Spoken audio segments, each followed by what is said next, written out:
तारीख 5 मार्च 2025। इस दिन बड़ी धूमधाम से प्रगति यादव और दिलीप यादव की शादी होती है, लेकिन शादी के 14वें दिन 19 मार्च 2025 को प्रगति के पति दिलीप यादव पर 2 शूटरों ने गोली चला दी और इसके 3 दिन बाद 21 मार्च 2025 को उसकी मौत हो गई। आखिर क्यों शादी के सिर्फ 15 दिन बाद ही दिलीप को गोली मारी और किसने इस पूरी साजिश को अंजाम दिया? आइए जानते हैं ये पूरी कहानी ट्रू अफेयर्स के माध्यम से।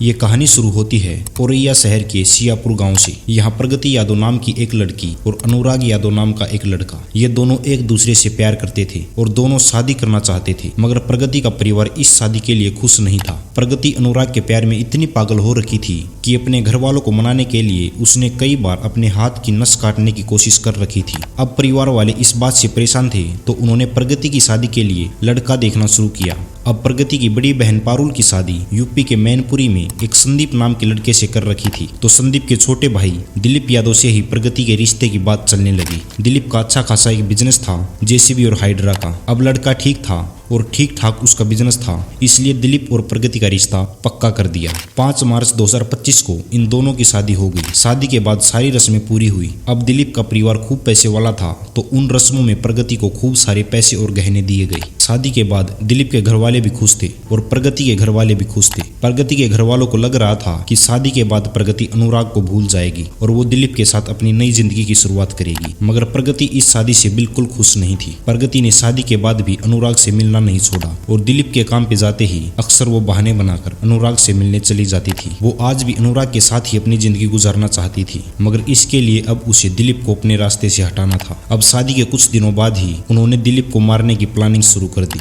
अनुराग ने एक शूटर हायर किया दिलीप को मारने के लिए और ये पूरा सौदा 2 लाख रुपए में हुआ। इसके लिए 1 लाख रुपए प्रगति ने अनुराग को दिए। ये 1 लाख रुपए वही थे जो दिलीप के परिवार ने उसे मुंह दिखाई के वक्त दिए थे और 1 लाख रुपए का इंतजाम अनुराग ने किया। अब तारीख आती है 19 मार्च 2025। इस दिन दिलीप अपनी हाइड्रा लेकर काम के सिलसिले में कन्नौज गया हुआ था। जब दिलीप वापस आ रहा था तो वो एक होटल पर रुका और उसी टाइम प्रगति ने दिलीप से फोन पर बात की और उसकी लोकेशन पता की। प्रगति ने दिलीप की लोकेशन अनुराग को बताई और अनुराग ने वो लोकेशन शूटर्स के साथ शेयर की। और जब दिलीप ने होटल से चलना शुरू किया तो बीच रास्ते में उसे 2 शख्स मिले और उन्होंने दिलीप से कहा कि हमारी गाड़ी फंस गई है तो हमें आपकी हेल्प चाहिए। दिलीप अपनी हाइड्रा लेकर उनके साथ चलने के लिए तैयार हो गया, मगर उन्होंने कहा कि एक बार आप हमारे साथ बाइक पे चलो और वहाँ की सिचुएशन देख लो। अब दिलीप उनके साथ बाइक पर बैठकर उनके साथ चला गया। अब जैसे ही सुनसान जगह आई, उन दोनों ने दिलीप को गोली मार दी। गोली मारते ही उन्हें लगा कि दिलीप मर गया है और उन्होंने दिलीप को खेत में फेंक दिया, लेकिन फिलहाल दिलीप जिंदा था। किसी राहगीर ने दिलीप को जख्मी हालत में देखा तो उसने तुरंत पुलिस को कॉल की और पुलिस ने दिलीप को अस्पताल पहुंचाया। पहले पुलिस इसे एक हादसा मानकर चल रही थी, मगर डॉक्टरों ने पुलिस को बताया कि दिलीप को गोली मारी गई है और 3 दिन तक दिलीप का इलाज चला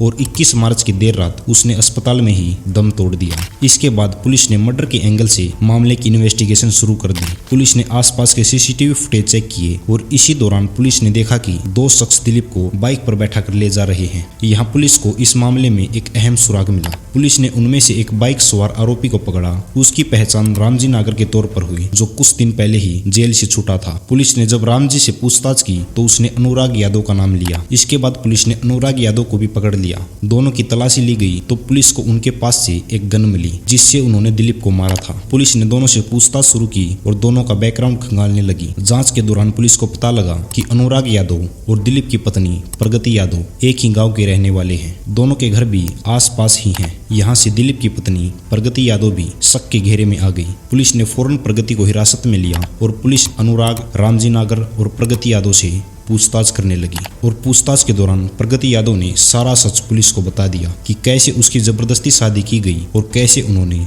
दिलीप को मारने की प्लानिंग की थी। पूरी इन्वेस्टिगेशन के बाद पुलिस ने इन तीनों को गिरफ्तार कर लिया। इस हत्याकांड में 2 आरोपी और शामिल थे जिनका नाम था दुर्लभ और शिवम। पुलिस ने हत्या के कुछ दिनों बाद इन्हें भी अरेस्ट कर लिया। धन्यवाद दोस्तों। इस पूरी कहानी के बारे में आपके क्या विचार हैं, कमेंट में जरूर बताना।